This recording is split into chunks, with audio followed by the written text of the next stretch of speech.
নম্বর রাজনৈতিক স্থিতিশীলতা, 2 নম্বর হলো logistic, that is port, internal যে যোগাযোগ ব্যবস্থা, বিদ্যুৎ এবং গ্যাস, এবং সরকারের বিভিন্ন পলিসি।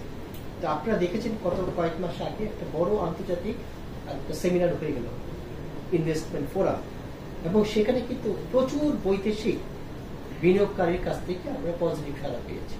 আমাদের পোর্টে ডিপি ওয়ার্ল্ডের মতো গ্লোবাল প্রতিষ্ঠান বিনিয়োগ করতে চাচ্ছে।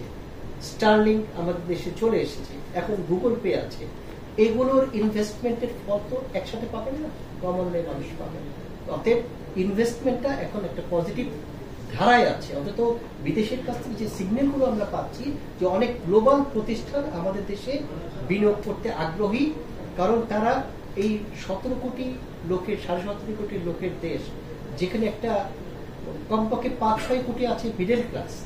আপনি ইউরোপে অনেক জায়গায় 5-6 কোটি জনসংখ্যাই নাই। অর্থাৎ এরকম একটা মিডল ক্লাসের বাজার অবশ্যই একটা আকর্ষণীয় বাজার। এবং জিও পলিটিক্যাল দৃষ্টিকোণ থেকেও আমাদের যে অবস্থানটা, এই যে আমাদের বিশাল সমুদ্র বন্দর, একই সাথে বন্দর আছে, আবার লংগেস্ট বিচও আছে। এই যে সমুদ্রের যে বৈচিত্র্য, এটা কিন্তু পৃথিবীর অনেক দেশে নাই। কোথাও শুধু বিচ আছে, কোথাও শুধুমাত্র পোর্ট করার মতো আছে। বিচ যেখানে হবে সেখানে কিন্তু সমুদ্র বন্দর হবে না, কারণ ওখানে খাত ভাঙা হতে হবে, যেটা আমাদের দেশে আছে। অতএব এই জিনিসগুলো জিওগ্রাফিক্যাল এই অবস্থানটাও কিন্তু বিশ্বের কাছে একটা আকর্ষণীয়। এবং আমাদের দেশটা একটা এশিয়ার মধ্যে মধ্য পর্যায়ে আছে। একদিকে চলে গেছে প্রাচ্যের দেশগুলো, চীন, জাপান, অস্ট্রেলিয়া, আরেকদিকে মিডল ইস্ট, টার্কির দিকে চলে গেছে। সব দিক দিয়ে আমরা একটা ভালো অবস্থানে আছি।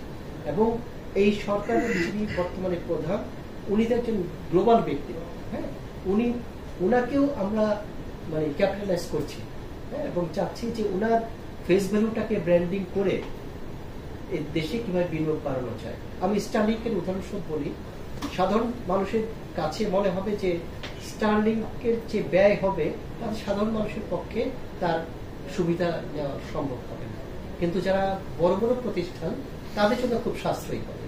আর সেকেন্ড কথা, আপনি যখন বলবেন যে স্টারলিং নাও ইন বাংলাদেশ, তার মানে এটা একটা কান্ট্রি ব্র্যান্ডিং।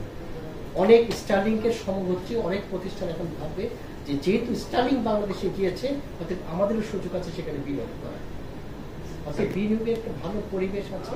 আমরা এখন অন্যান্য পোর্টের যদি ডেভেলপমেন্টটা করতে পারি, এবং বিদ্যুৎ এবং গ্যাসের যে একটু সংকট আছে, এটা যদি মোকাবেলা করতে পারি, ইনশাল্লাহ আমরা অচিরে একটা ভালো অবস্থানে চলে যাব।